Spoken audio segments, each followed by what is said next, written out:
Hello दोस्तों, नमस्कार, प्रणाम। मैं नीलम पांडे अपनी यूट्यूब चैनल में आप सभी दोस्तों का स्वागत करती हूँ। आप सभी के बीच में बहुत ही प्यारा सा सुहाग गीत लेके आई हूँ, बेटा विवाह। आइए गीत का आनंद लेते हैं। प्लीज़ गीत पसंद आए तो मेरे चैनल को सब्सक्राइब कीजिए, वीडियो को लाइक कीजिए, शेयर कीजिए, प्यारा सा कमेंट जरूर दीजिएगा। आइए गीत का आनंद लेते हैं।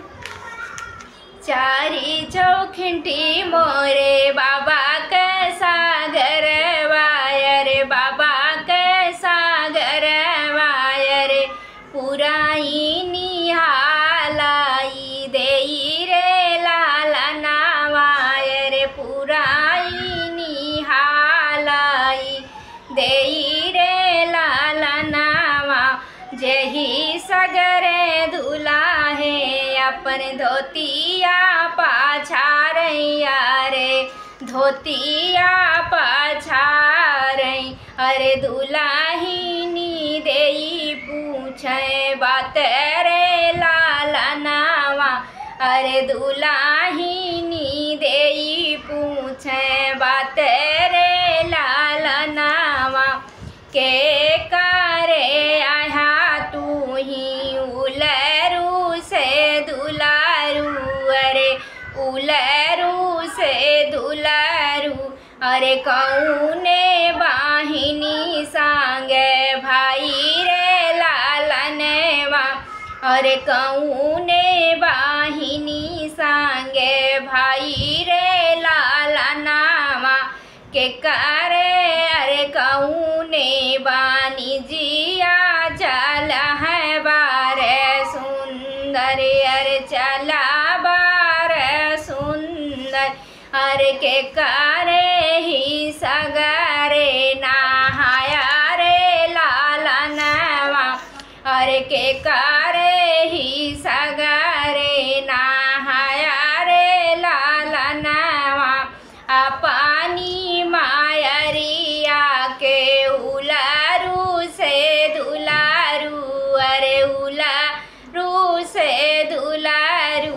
अरे अपनी बाहिनी सांगे भाई रे लाला नावा, अरे भाई रे लाला नावा। अरे सिंधूरा बानी जिया सांगे चले हम रानी, अरे चले हम रानी। अरे ससुरु के सगरे नहाए रे लाला नवा, अरे ससुरु के सगरे नहाए रे लाला नवा। तानी बचना सुनी बेटी हो दुलारी, अरे बेटी हो दुलारी। अरे बेटी धाई महलिया में जाई रे लाला नावा, अरे बेटी धाई महलिया में जाए रे लाला नावा।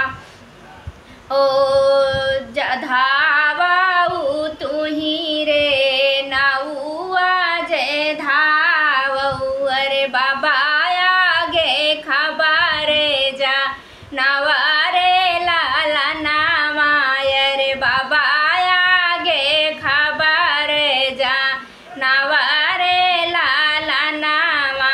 अरे जानाऊ बाबा रे नागर में बर ढूंढा, नागर में बर ढूंढा।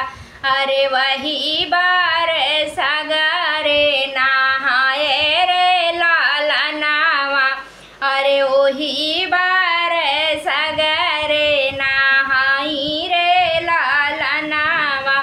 अरे आवानंदोइया पालंगी चढ़ी बैठा, पालंग चढ़ी बैठा।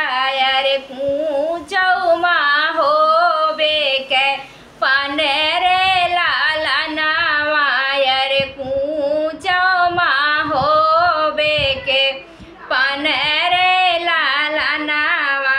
अरे नागर बैठी हम डोलिया फानऊ बैर, डोलिया फानऊ बै। और लई जातो सऊतनी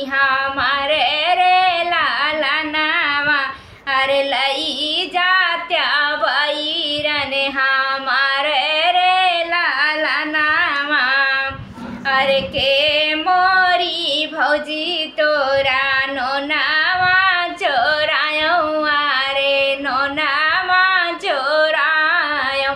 अरे की मोरी भौजी दी हाँ तेल